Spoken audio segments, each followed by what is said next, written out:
नमस्कार। आज हम एक बहुत ही दिलचस्प विषय पर बात करने वाले हैं, स्वामी विवेकानंद के जीवन से जुड़े कुछ खास प्रसंग और उनकी शिक्षाएं। जी। हमारे पास जो जानकारी है, जो स्रोत है, वो उनके जीवन की कुछ घटनाओं और विचारों पर आधारित है। इनसे न सिर्फ सफलता के सूत्र मिलते हैं, बल्कि आप कह सकते हैं जीवन जीने का एक तरीका भी समझ आता है। बिल्कुल। तो हमारा मकसद यही है कि इन स्रोतों को खंगालें और देखें कि वो कौन से मुख्य विचार हैं जो आज भी हमारे लिए मायने रखते हैं, है ना? बिल्कुल।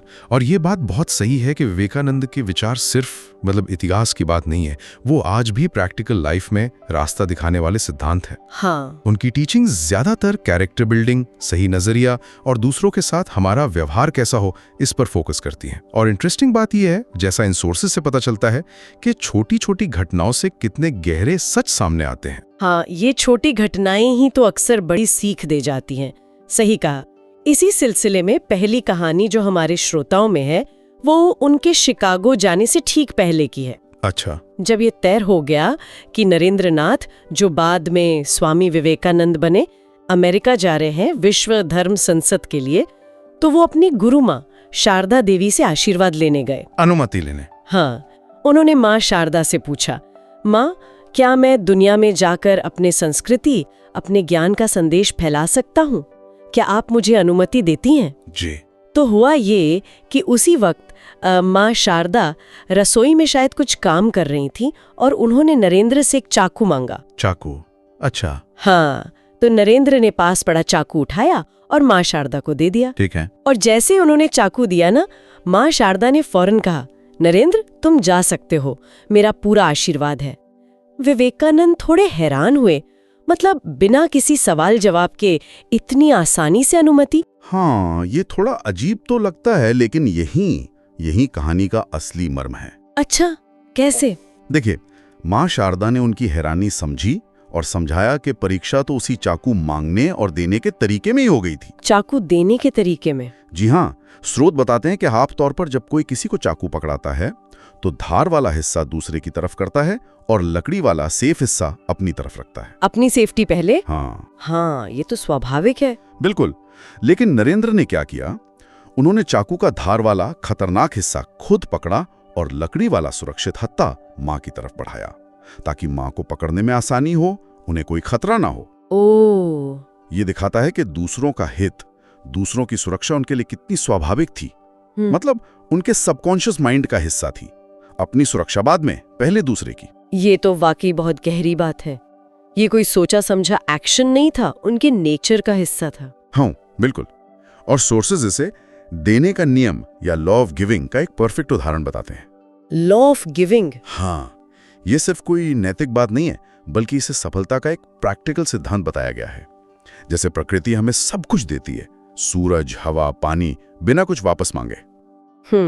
उसी तरह जब इंसान का ध्यान लेने से हटकर देने पर जाता है, दूसरों की लाइफ में वैल्यू ऐड करने पर जाता है, तो सफलता, पैसा, पहचान, ये सब चीजें अपने आप आती हैं।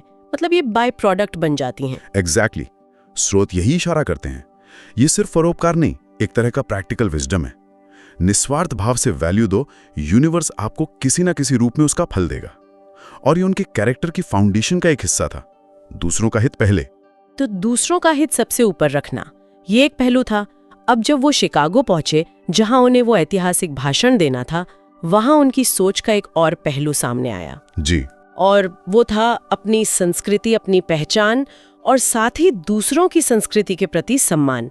इसका एक बड़ा अच्छा किस्सा है शिकागो के शुरुआती दिनों का। बताइए। हुआ ये कि कुछ लोकल लोग उनसे मिले, भगवा कपड़ों में देखा तो शायद उत्सुक हुए। उन्होंने अंग्रेजी में पूछा, how are you? Swami ji ने क्या किया, हाथ जोड़े और अपनी परंपरा के अनुसार हिंदी में जवाब दिया, नमस्कार। अच्छा। उन लोगों को लगा शायद इन्हें अंग्रेजी नहीं आती, तो उनमें से एक ने, जिसे थोड़ी हिंदी आती होगी, टूटी फूटी हिंदी में पूछा, कैसे हैं आप? कोशिश की उसने। हाँ, इस बार स्वामी जी ने आराम से साफ अंग्रेजी में जवाब दिया, I am fine, thank you.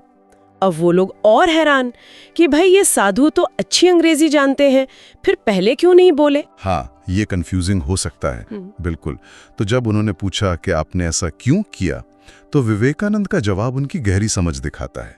स्रोतों के मुताबिक उन्होंने कहा, जब आप अपनी माँ का सम्मान कर रहे थे, यानी अपनी भाषा और संस्कृति का, तो मैं अपनी माँ, मेरी भाषा और संस्कृति का सम्मान कर रहा था। वाह।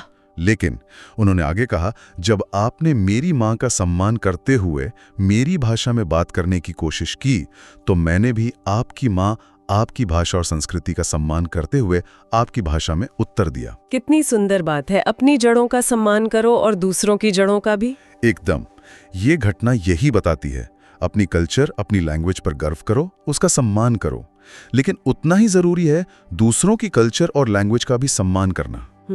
और स्रोत इस बात पर भी रोशनी डालते हैं कि भाषाएं सीखना, जैसे अंग्रेजी या कोई और भाषा, जरूरी है, लेकिन मकसद दूसरों को इम्प्रेस करना नहीं होना चाहिए। हाँ, ये बात तो है। मकसद होना चाहिए कि हम संवाद की बाधाएं तोड़ें, दुनिया से जुड़ें, ज्ञान शेयर करें। सिर्फ इंप्रेशन जमाने के लिए भाषा सीखना वो बात नहीं है। मतलब पर्सनालिटी का असली असर भाषा से नहीं, बल्कि आपके कैरेक्टर, आपकी जड़ों से जुड़े रहने और आपके व्यवहार से आता है। बिल्कुल सही। स्रोत यही कहते हैं, भाषा तो एक टूल है, एंड नहीं। अपनी पहचान बनाए रखते हुए ग्लोबल बनना, शायद यही उनका मैसेज था।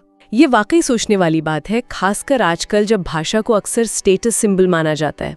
अपनी पहचान बनाए रखते हुए ग्लोबल बनना।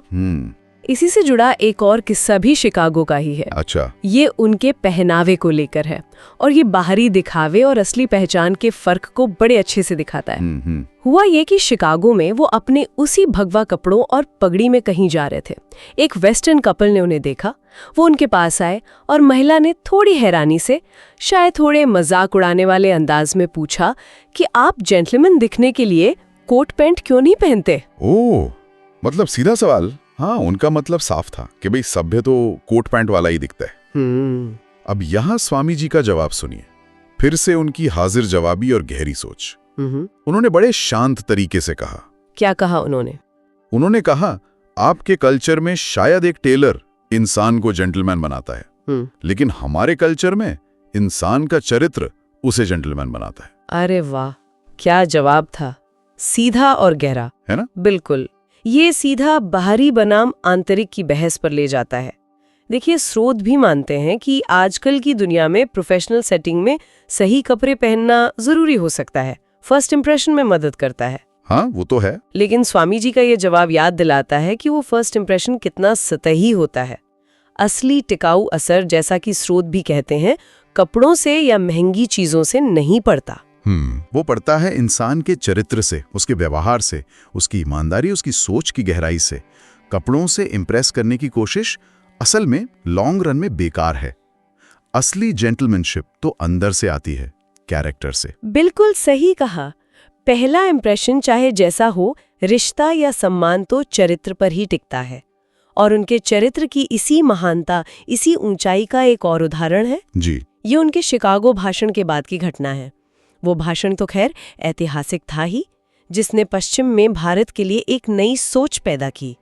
खासकर वो शुरुआत, मेरे अमेरिकी भाइयों और बहनों, कहते हैं मिनटों तक तालियां बजती रही थीं। हाँ, सुना है, बहुत प्रभावशाली था। तो इस भाषण के बाद उनके व्यक्तित्व से, उनके तेज से बहुत लोग प्रभावित हुए। उनमें एक पश्चिमी महिला भी थी। वो उनके ज्ञान और विचारों से इतनी प्रभावित हुई कि उसने उनके सामने एक बहुत ही अजीब सा प्रस्ताव रख दिया। क्या प्रस्ताव? उस महिला ने स्वामी जी से कहा कि वो उनसे शादी करना चाहती है। शादी स्वामी जी से? हाँ। उसका तर्क ये था कि उसे स्वामी विवेकानंद जैसा ही तेजस्वी, बुद्धिमान और चरित्रवान बेटा चाहिए, और ऐसा बेटा पाने के लिए वो उनसे शादी करना चाहती थी। ओह, ये तो बड़ी अजीब स्थिति हो गई होगी। बिल्कुल। स्वामी जी ने सुना और पहले तो बहुत विनम्रता से मना किया, समझाया कि वो एक सन्यासी हैं, ब्रह्मचर्य का व्रत लिया है, गृहस्थ जीवन उनके लिए नहीं है, वो ये सब छोड़ चुके हैं।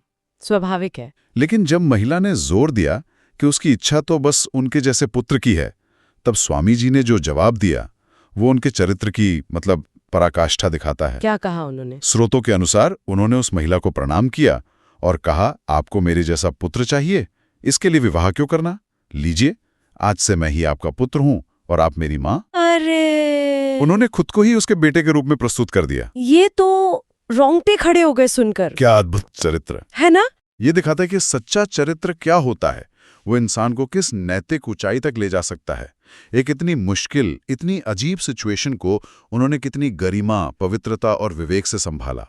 सही बात है। और स्रोत इसी बात पर बार बार जोर देते हैं कि जिसके पास कैरेक्टर है, इंटेग्रिटी है, लॉयल्टी है, डिग्निटी है, वो इंसान चमत्कार कर सकता है, जैसे स्वामी विवेकानंद ने किया। कामयाबी, पैसा, शोहरत, ये सब चीजें चरित्र के बिना न तो मीनिंगफुल हैं, ना ही परमानेंट।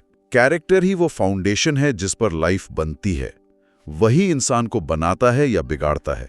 यह सबसे बेसिक लेकिन सबसे पावरफुल चीज है, और यही उनकी टीचिंग्स का सेंटर पॉइंट है, ऐसा स्रोत बताते हैं। तो अगर हम इन सारी बातों को, इन प्रसंगों को एक साथ देखें जो हमें इन स्रोतों से मिली हैं, तो स्वामी विवेकानंद के जीवन से 4 मुख्य बातें उभर कर आती हैं। पहली, दूसरों का हित पहले देखना, वो देने का नियम वाली बात, जैसा चाकू वाले किस्से में दिखा। दूसरी, अपनी संस्कृति और भाषा का सम्मान करना, और साथ ही दूसरों की संस्कृति और भाषा का भी उतना ही आदर करना। सही। तीसरी बात, बाहरी दिखावे से कहीं ज्यादा अपने आंतरिक गुणों, अपने चरित्र को महत्व देना। कोट पैंट वाली बात। बिल्कुल। और चौथी और शायद सबसे अहम, ये समझना कि एक मजबूत नैतिक चरित्र ही सच्ची महानता, स्थायी सफलता और एक सार्थक जीवन की असली नींव है। एकदम सही कहा आपने। और ये सिर्फ बीती हुई कहानियां नहीं है, ये टाइमलेस लाइफ प्रिंसिपल्स हैं। आज की दुनिया में जो इतनी तेज है, अक्सर सतही लगती है, वहां शायद ये बातें और भी ज्यादा रेलेवेंट हो गई हैं। हाँ, शायद आज इनकी जरूरत और ज्यादा है। बिल्कुल। ये हमें याद दिलाती हैं कि असली तरक्की और खुशी बाहर की चीजों से ज्यादा अंदर के गुणों से मिलती है। और स्रोत ये भी क्लियर करते हैं कि विवेकानंद का मैसेज किसी एक धर्म या देश के लिए नहीं था, वो यूनिवर्सल था। वो हर इंसान के विकास की बात करते थे, सभी कल्चर्स का सम्मान करते थे। बिल्कुल, उनका संदेश सीमाओं से परे था, और ये सिद्धांत हमें सोचने पर मजबूर करते हैं।